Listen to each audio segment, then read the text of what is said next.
दरवाजा उठाइएगा।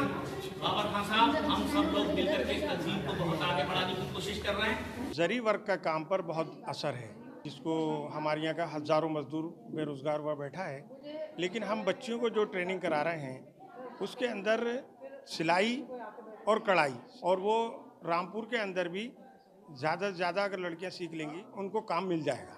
हमने करीब 300 बच्चियों को इस काबिल बना दिया है कि वो आज 500 से 1000 रुपए के बीच में पैसे अपने घर बैठकर कमाती हैं और अपने घर को चला रही हैं। इस तरह के सेंटर जो हैं, सिलाई कढ़ाई से सेंटर भी हम मॉरल सोशल वेलफेयर सोसाइटी की तरफ से नाले पार जो एक जगह है रामपुर में मोहल्ला, उसमें चलाया है। उसके बाद हमने पेंटिंग का और कढ़ाई का भी सेंटर खुलवाया है। अगर लड़की घर में भी बैठ कर के अगर ब्यूटिशियन मेहंदी भी लगाएंगी तो काफ़ी पैसे कमा सकती हैं। मैं फैशन डिज़ाइनर में लेना चाहती हूँ हिस्सा, और मैं बहुत खुश हूँ कि मुझे यहाँ एडमिशन मिला है, और इंशाल्लाह मुझ समेत सारी लड़कियाँ यहाँ से कामयाब होकर जाएं।